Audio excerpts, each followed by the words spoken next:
The morning sun had barely peeked over the city skyline when a dark blue Honda Civic made its way down Oak Street. Behind the wheel sat a young business owner, his crisp white shirt and neatly pressed tie reflecting the pride he took in his appearance. The small cafe he owned had become a neighborhood favorite over the past 3 years, and he was heading in early to prepare for the morning rush. That's when he saw the flashing lights in his rearview mirror. His heart sank a little as he guided his car to the curb, already running through a mental checklist.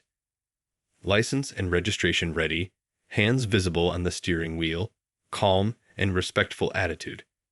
All the things his father had taught him about getting pulled over. The police officer approached, his boots crunching on the gravel shoulder. He was tall with broad shoulders, and his sunglasses hid his eyes despite the early hour. The way he walked, with an exaggerated swagger, made it clear he was having one of those power trip days. License and registration, the officer demanded, not even bothering with a greeting. His nameplate read, Officer Wilson. Of course, sir, the driver replied, keeping his voice steady as he handed over the documents. May I ask why I was pulled over? The officer's lip curled slightly. You didn't come to a complete stop at that last intersection. In a hurry to get somewhere? No, sir. I'm certain I made a full stop. I'm just heading to work. I own the cafe down on 5th Street. The officer's expression hardened. Are you saying I'm lying? That I didn't see what I saw? No, sir. Not at all. I just. Step out of the vehicle. The officer cut him off, his tone sharp enough to slice through steel. The cafe owner's stomach tightened, but he complied, moving slowly and deliberately. The morning air felt colder now, and passing cars slowed down to watch the scene unfold. Spread your legs, hands on the hood, Officer Wilson barked, even though this was supposed to be a simple traffic stop. As he stood there, face burning with humiliation while the officer made a show of patting him down, the cafe owner thought about his father's words. Sometimes you have to swallow your pride to make it home safe. The officer took his time writing the ticket, making unnecessary comments about people who think they're above the law and how business owners aren't special. Each word was carefully chosen to demean, to remind the cafe owner of his perceived place in the officer's world. When he finally handed over the ticket, Officer Wilson leaned in close, his badge catching the morning light. Next time, show some respect when an officer tells you something. And make sure you come to a complete stop. We wouldn't want anything happening to that nice little cafe of yours, would we? The cafe owner accepted the ticket with a steady hand, even though his insides were churning with anger and frustration. He watched in his side mirror as the officer strode back to his patrol car, adjusting his belt with that same arrogant swagger. As both vehicles pulled away from the curb, the cafe owner's hands gripped the steering wheel tightly. The ticket on the passenger seat seemed to mock him, $280 for a stop sign violation that never happened. His mind wandered to the security cameras at the intersection, wondering if they might have caught the truth, but he knew fighting it would only make things worse. The familiar sight of his cafe's awning came into view, the morning sun making the windows gleam. A few regular customers were already waiting outside, their friendly waves a reminder that not everyone saw him through Officer Wilson's prejudiced lens. He took a deep breath, straightened his tie, and put on the warm smile his customers knew him for. Little did he know, in less than an hour, his path would cross with Officer Wilson's again, under circumstances neither of them could have imagined. Inside the cafe, the morning sunlight streamed through the large front windows, creating warm patches on the polished wooden floors. The coffee machine hummed steadily as the cafe owner tried to focus on his usual routine. But his hands weren't as steady as they should have been while arranging fresh pastries in the display case. "You okay, Han?" asked Mrs. Chen, one of his regular customers who always came in for her morning green tea.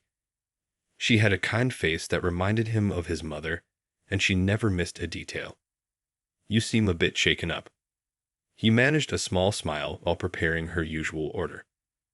"Just one of those mornings," he replied, not wanting to burden her with what had happened.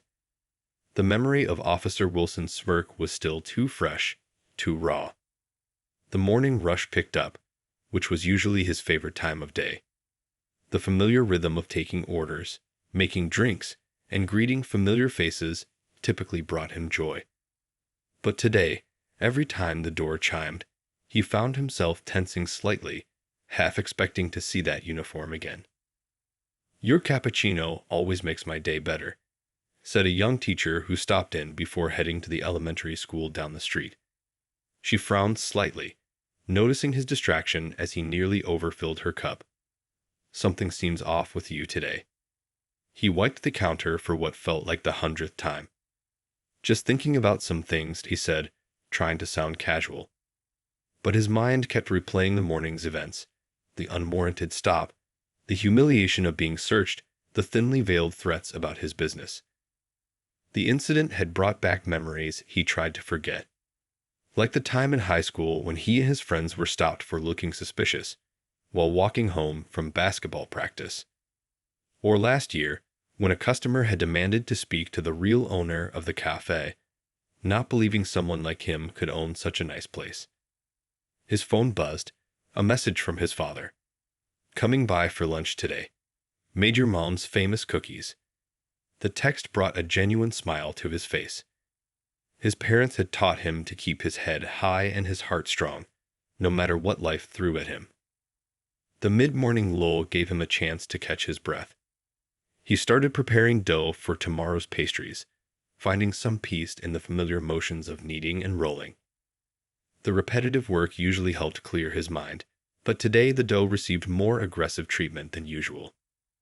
"Easy there, chef," said his part-time helper, a college student who worked between classes. "That dough didn't do anything to you." He laughed, realizing how he must look taking out his frustrations on innocent bread dough. "You're right. Maybe I should take up boxing instead of baking." The small joke helped, but his hands still trembled slightly as he reached for his wallet to count the morning's cash. The ticket was there, folded but visible, a $280 reminder of injustice. He thought about the security camera footage he'd need to request, the time he'd have to take off to contest the ticket, the likelihood that it would just be his word against Officer Wilson's. Outside, the street was busy with the usual mix of people heading to lunch. A group of high school students laughed as they passed by, reminding him of lighter days. A businesswoman in a sharp suit picked up her phone order, thanking him with a warm smile that helped ease some of the morning's tension. He was just starting to feel more like himself when he heard it, the sound of screeching tires and crunching metal that would change everything. The crash was so loud it made the cafe's windows rattle, and everyone inside froze. Through the large front window, he saw something that made his blood run cold. There at the intersection was Officer Wilson's patrol car crushed against a delivery truck. Smoke was already beginning to curl from under the crumpled hood. In that moment, all the anger and humiliation from earlier vanished. All he saw was another human being in desperate need of help, and he knew exactly what he had to do. Time seemed to slow down as the cafe owner rushed through his front door. The intersection was chaos. Broken glass sparkled on the pavement like diamonds in the midday sun, and the acrid smell of burning rubber filled the air. The police cruiser was crushed against a delivery truck, its front end crumpled like paper. He ran toward the wreck without thinking, his shoes crunching over scattered debris. The same officer who had humiliated him just hours ago was slumped over the steering wheel, motionless.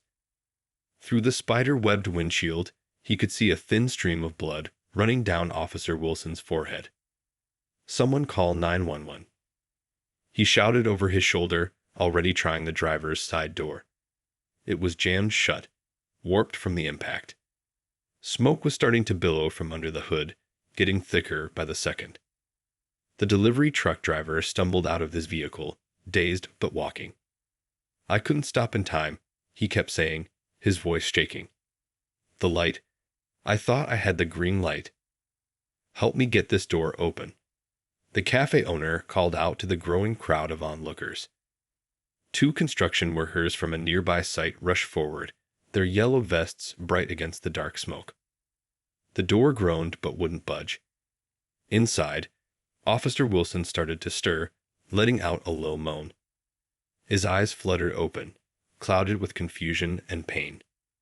Recognition flickered across his face as he saw the cafe owner through the window, the same man he treated so poorly just hours before.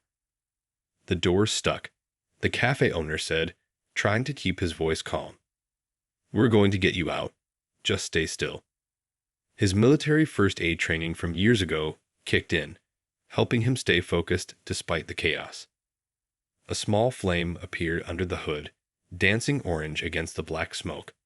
They didn't have much time.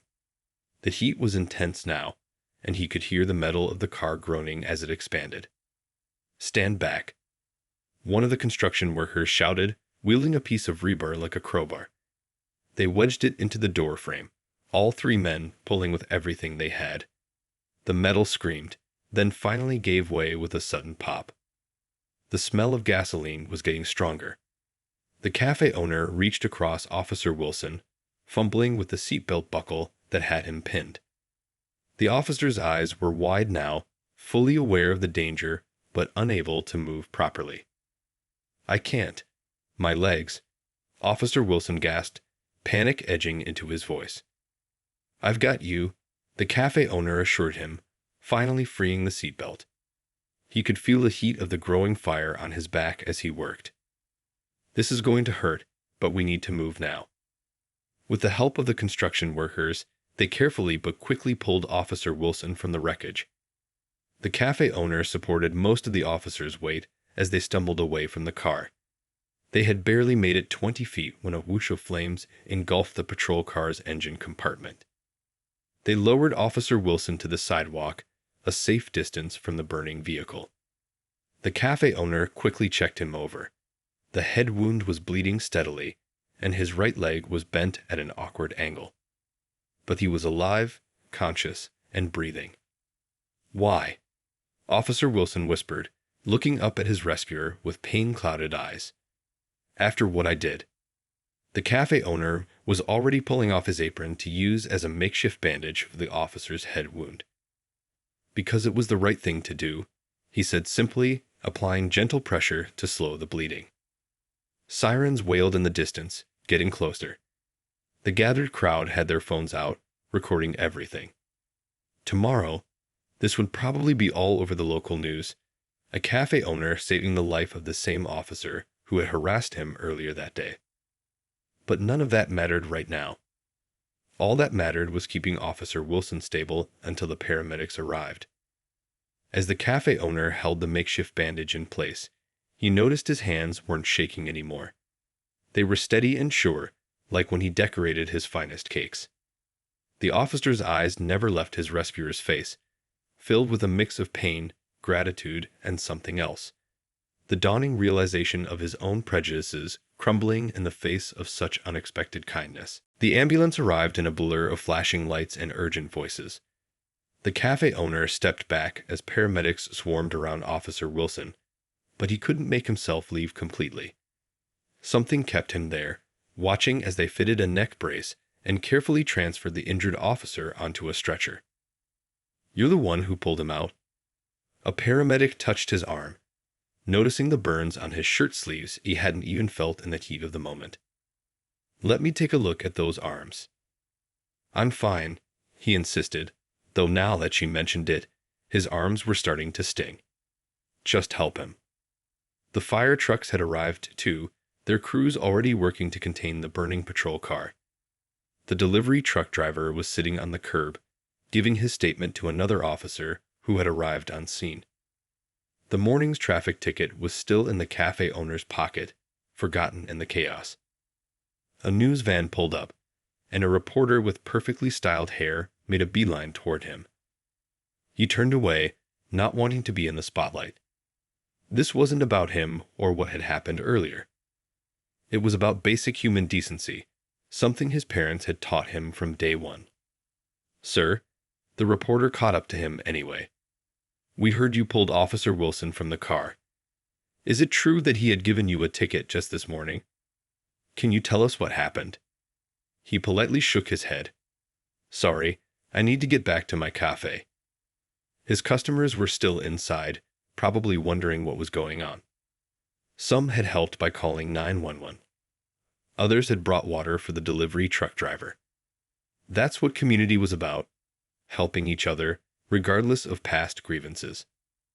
Back inside his cafe, everything looked exactly the same. The pastries still gleaming in their display case, the coffee machine still humming quietly. But something felt different. His regular customers gathered around him, asking if he was okay, offering to help clean up the small burns on his arms. That was incredibly brave, Mrs. Chen said, her eyes watery as she patted his hand. But I'm not surprised. You've always had a good heart. He finally let someone help him clean and bandage his arms, the adrenaline wearing off enough to feel the pain. His phone was buzzing constantly. New stations wanting interviews, friends who had already heard about what happened, his parents checking if he was okay. The college student who worked part-time came rushing in, out of breath. I saw everything from the bus. Are you all right? Everyone's talking about it online already. He checked his phone briefly and saw that videos of the rescue were already spreading on social media. Some comments praised his actions, while others debated the larger issues at play. He turned the phone face down on the counter. That wasn't what mattered. What mattered was that Officer Wilson was alive. That when faced with a choice between holding on to anger or choosing compassion, he'd chosen compassion without hesitation. His father had always told him that true character shows itself in split-second decisions. Later that afternoon, as he was closing up the cafe, another police officer stopped by. This one was older, with kind eyes and gray at his temples. I'm Officer Wilson's supervisor, he said quietly. He's in surgery, but the doctors say he'll make it, thanks to you. They said if he'd been in that car a minute longer. He trailed off, the implications clear. The cafe owner nodded, not knowing what to say. He told us about this morning, before they took him into surgery. The supervisor looked down at his hands. He wanted you to know he was sorry, really sorry. Tell him. The cafe owner paused, choosing his words carefully. Tell him I hope he gets better soon, and that my cafe is always open if he wants a cup of coffee. As he locked up for the night, he noticed his hands were steady again. The morning's anger felt like a lifetime ago. Tomorrow would bring reporters and questions and probably more viral videos. But for now, he was content knowing he'd done the right thing. Not for recognition or praise, but because that's who he was, who his parents had raised him to be. In his pocket, that morning's traffic ticket seemed to weigh nothing at all anymore. The next morning arrived with a different kind of chaos.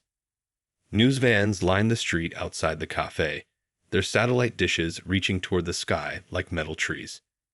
The cafe owner had to squeeze through a small crowd of reporters just to unlock his front door. Just a regular cup of coffee today, he asked Mrs. Chen, trying to keep things normal despite the cameras pressing against his windows. Those vultures should leave you alone, she said, shaking her head at the reporters. You did what any good person would do. But he knew that wasn't quite true. Many people would have walked away, especially after how Officer Wilson had treated him. The thought had crossed his mind too, for just a split second, before his conscience kicked in. His phone buzzed again. Another message from his father. Mom, and I saw you on the morning news. Coming by for lunch. Proud of you, son. The simple text made his throat tight with emotion. The local paper's headline read, Local business owner saves officer who ticketed him.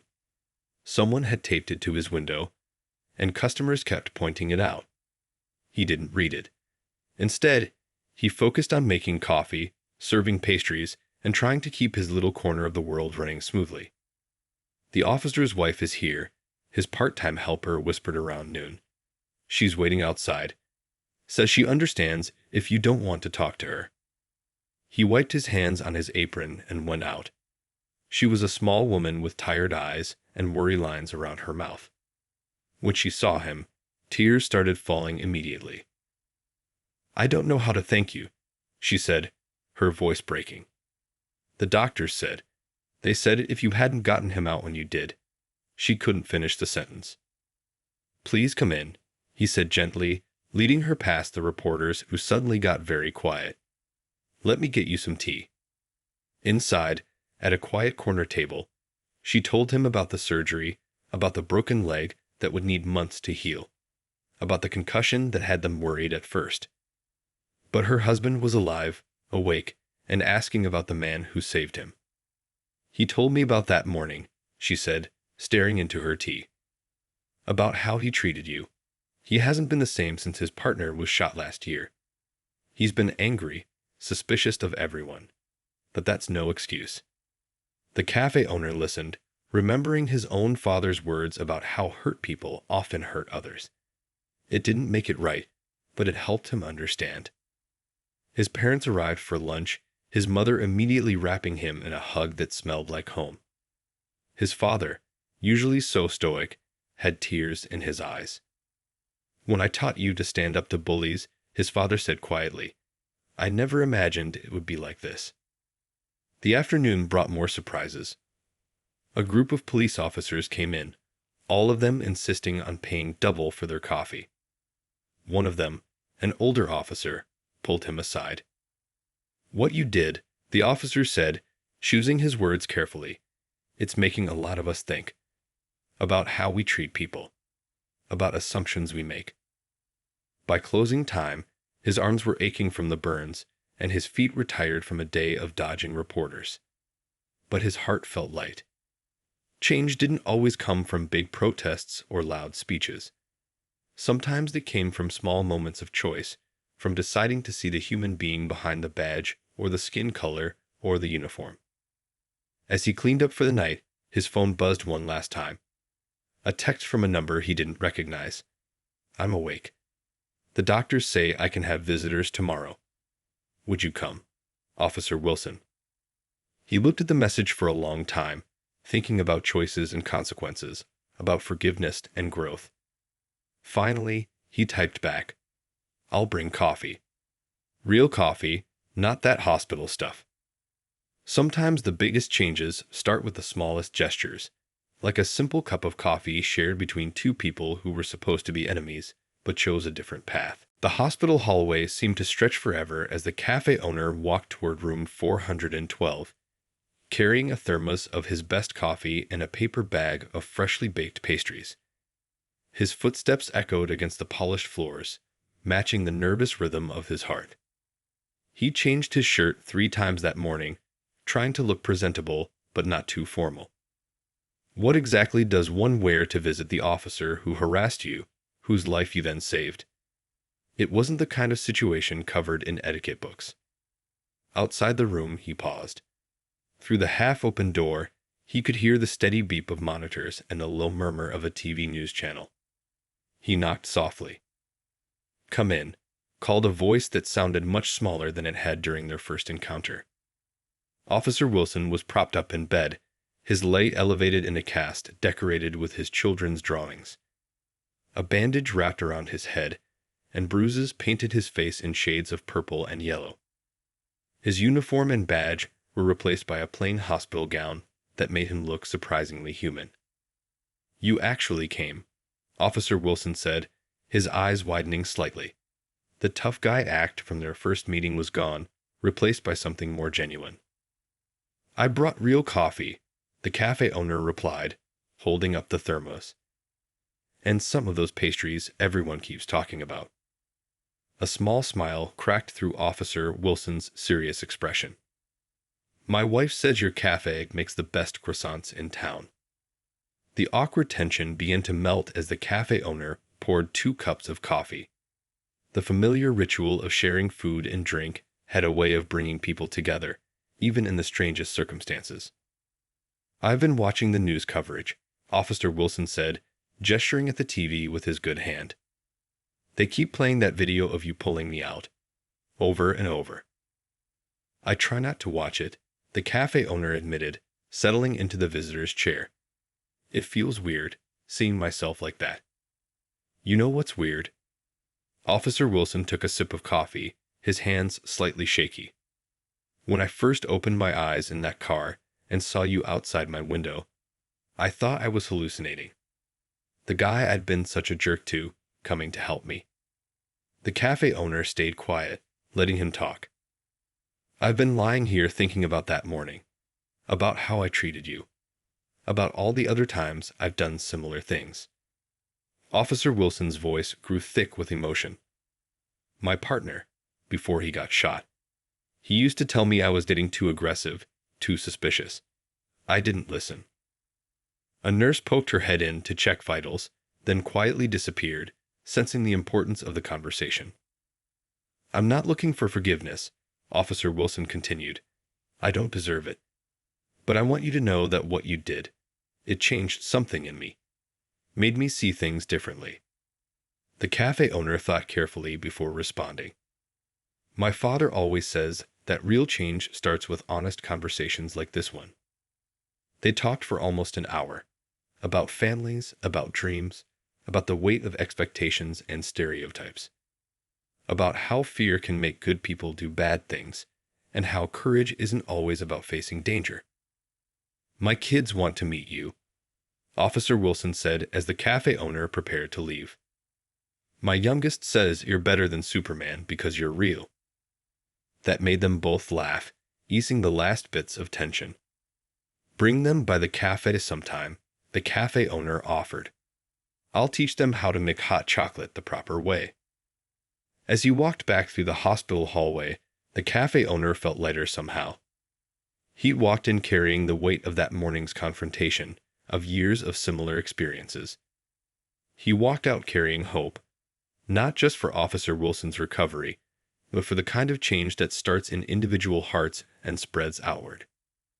His phone buzzed with another text from his father. How did it go? He typed back, had coffee with a friend. I'll tell you about it later. And somehow, despite everything that had happened, that simple word, friend, felt right. 3 weeks after the accident, the cafe door chimed during the afternoon lull.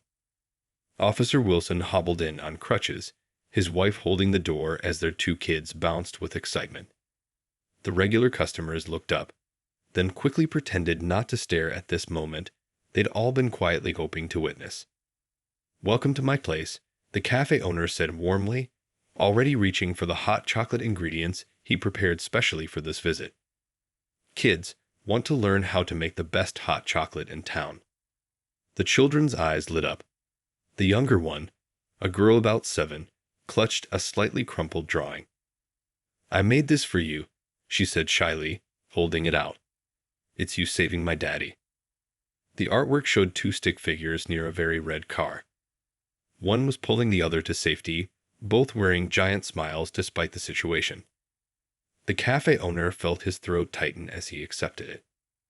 This is going right on my wall of fame, he said, pointing to the space behind the counter where children's drawings and thank you notes created a colorful collage. Officer Wilson watched as the cafe owner lifted his daughter onto a stool at the counter, carefully showing her how to mix the perfect hot chocolate. His son, a quiet 10-year-old, stayed close to his father but couldn't hide his curiosity. The secret, the cafe owner explained to his rapt audience, is using real chocolate, not powder. And you have to stir it just right. He demonstrated the technique, letting the little girl help. Can I try? The boy finally asked, edging closer. Of course. Everyone should know how to make proper hot chocolate. It's an essential life skill. The cafe grew quieter as regular customers left, giving the family their space. Mrs. Chen lingered at her usual table, pretending to read her book while sneaking glances and dabbing at her eyes with a napkin. The doctors say I can start physical therapy next week, Officer Wilson said, settling carefully into a chair. Maybe in a few months, I'll be back on patrol. His wife squeezed his hand. He's been doing desk work, reviewing training procedures, making some suggestions for changes. The cafe owner nodded, understanding the deeper meaning. Change had to start somewhere, and sometimes it started with the person you least expected. "Daddy, look," his daughter called out. "I made it all by myself." She proudly displayed a cup of hot chocolate, topped with a slightly wonky swirl of whipped cream. "Best I'd ever seen," the cafe owner praised, making her beam with pride. The boy was next, his serious face scrunched in concentration as he worked. His hot chocolate turned out perfect, though he insisted it wasn't as good as the cafe owner's would be. "Practice makes perfect," the cafe owner assured him. "You can come back any time to learn more." As the family enjoyed their drinks, other customers began trickling back in. Some nodded hello to Officer Wilson. Others simply went about their business. But there was no tension, no awkwardness, just the normal afternoon buzz of a neighborhood cafe. "I've been thinking," Officer Wilson said quietly while his kids debated the merits of different types of cookies.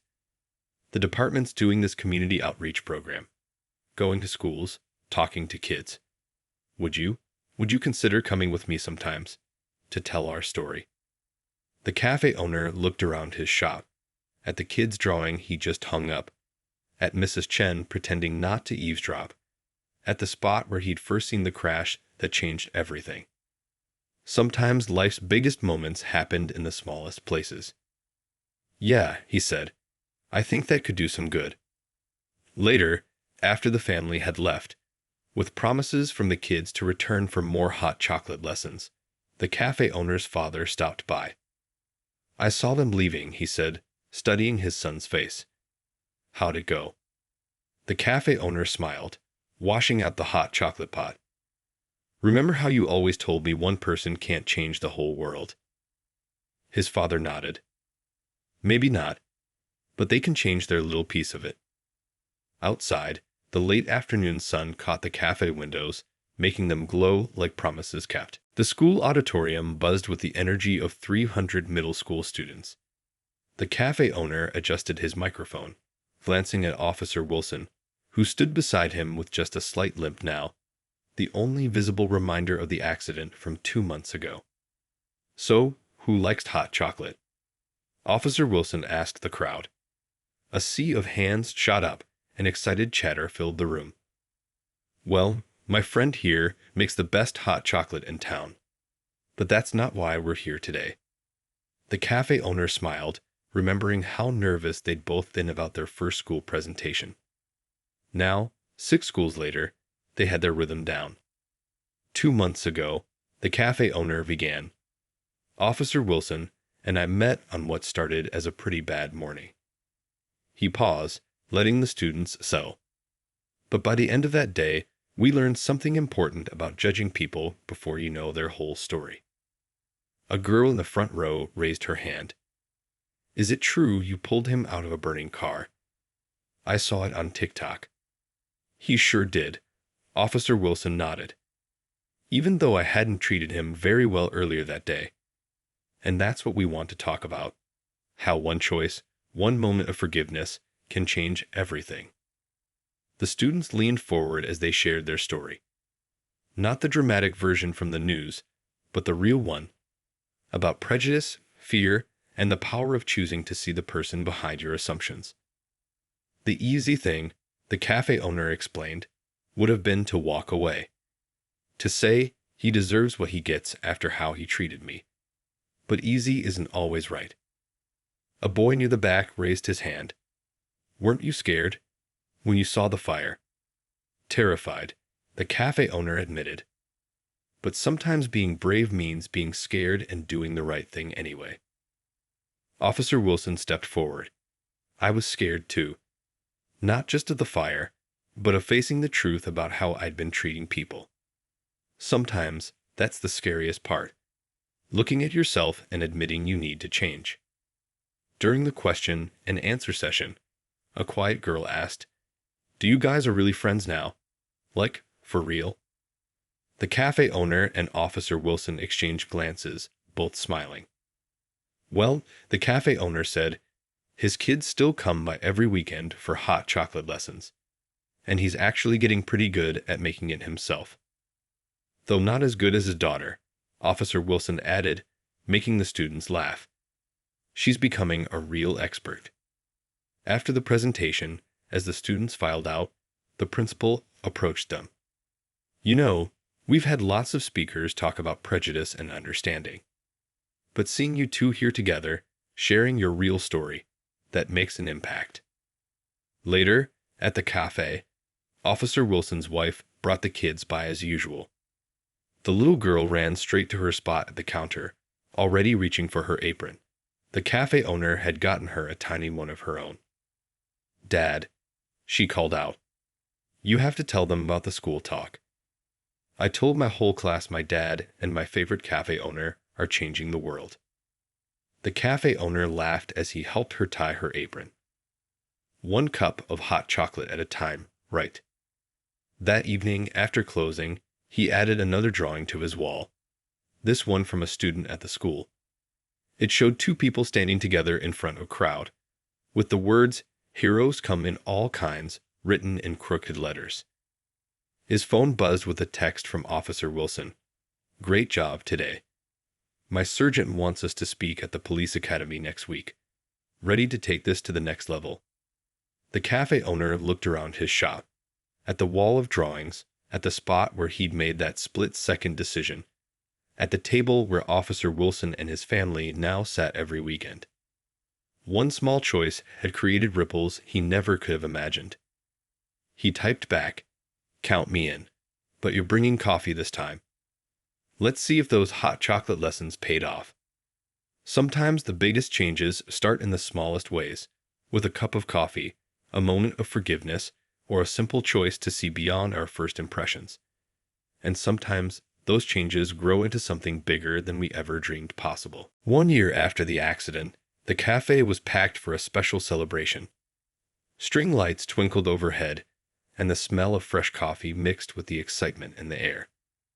The mayor stood near the counter, chatting with Officer Wilson, while reporters gathered outside, trying to peek through the windows.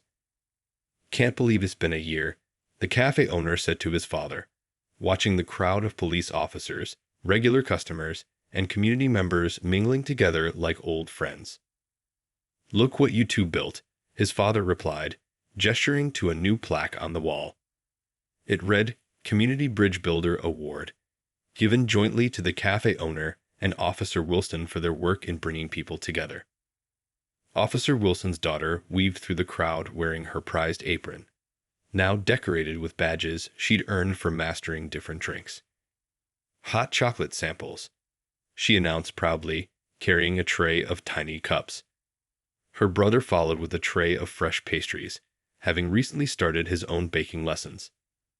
"Who would have thought," Mrs. Chen said, accepting a cup, "that one terrible morning would turn into all this?" The all this she referred to wasn't just the award. Over the past year, the cafe had become a unique kind of community center. Every other week, police officers and local residents gathered for coffee and conversation sessions, talking openly about their concerns and hopes for the neighborhood.